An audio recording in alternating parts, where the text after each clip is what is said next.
section 4.5, page 2. All right, going into differentials. We're going to take this function right here, and I am just going to thicken that up a little bit so that we can definitely see that function.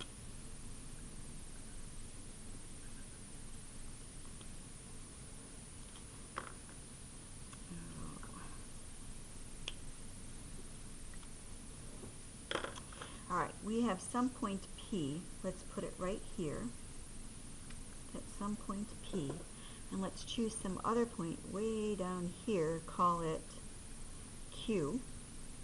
And our function here is y equals f of x. All right, and the first thing that I want you to do is to line out some verticals in here from P and Q. And this is some location x coordinate at P, and we have some change in x down here to end up at the x coordinate of Q. So that location right here is x plus delta x. And if we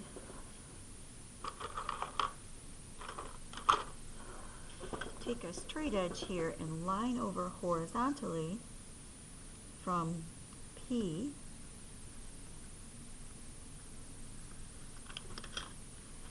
we see that this distance right here is change in y.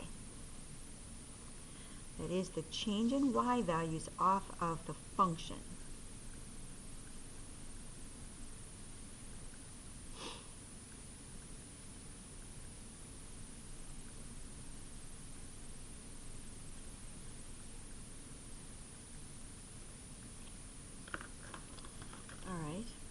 Now, go ahead and draw a tangent line at P.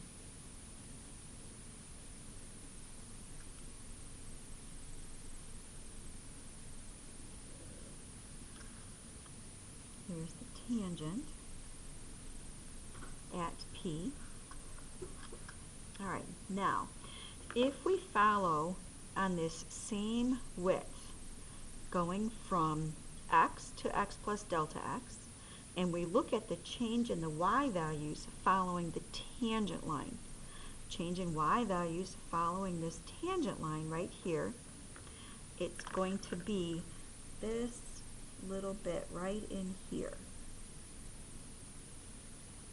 That is called dy. And dy is the change in y values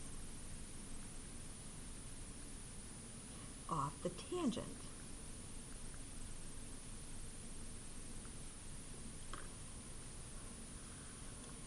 All right, one more thing that we need to label on here. So we've got the change in y values off the function, change in y values off the tangent line, and now I want to look at x values.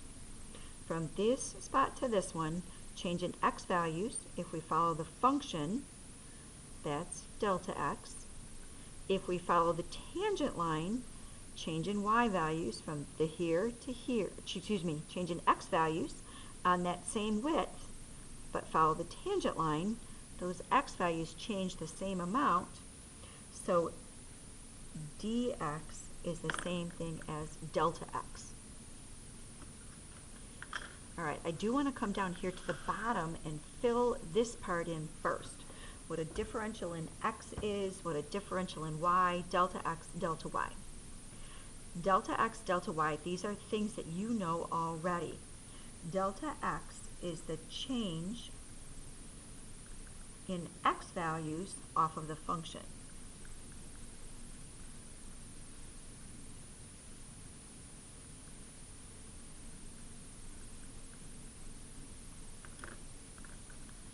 Delta y is the change in y values off of the function.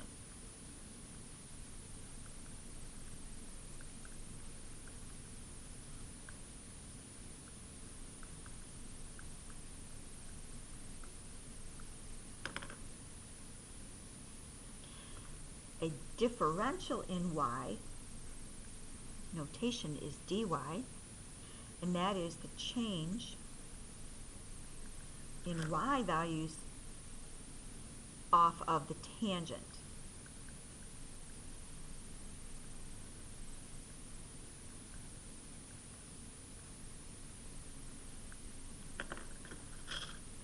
And one last one, differential in x, dx.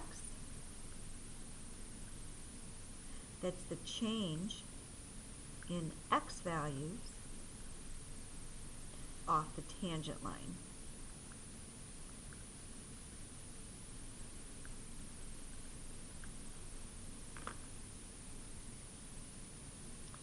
All right, now let's come back up here and just talk about for small values of delta x.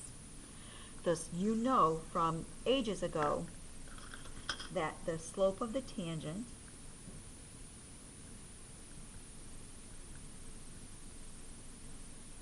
is approximately equal to the slope of the secant.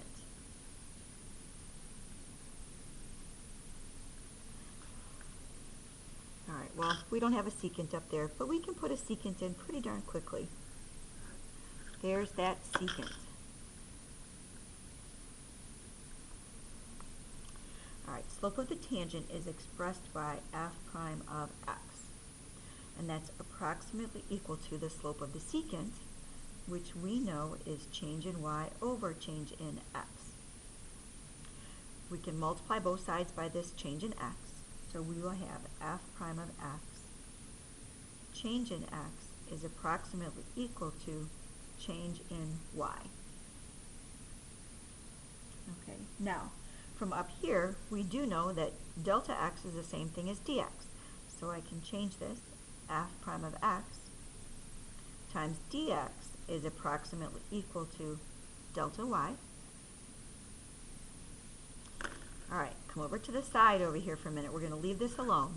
And we know notation-wise that f prime of x is the same thing as dy over dx. And multiplying by dx, f prime of x dx is dy. Then taking this and subbing over here, f prime of x dx, well, that's dy, is approximately equal to delta y.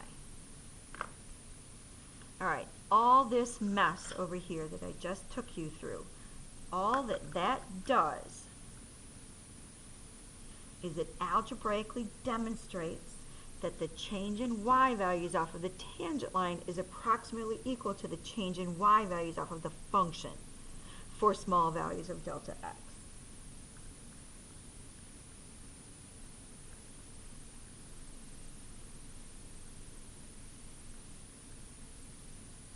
Again, all that this little bit over here does is it algebraically demonstrates that the change in y values off the tangent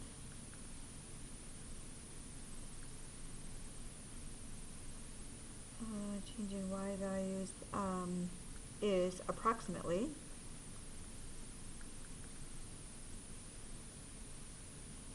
equal to the change in y values off the function.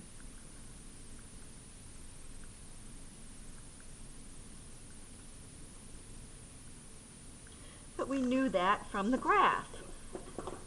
Oops, let me scooch this over so you can see it. We knew that from the graph and from looking at that linearization problem on page 1.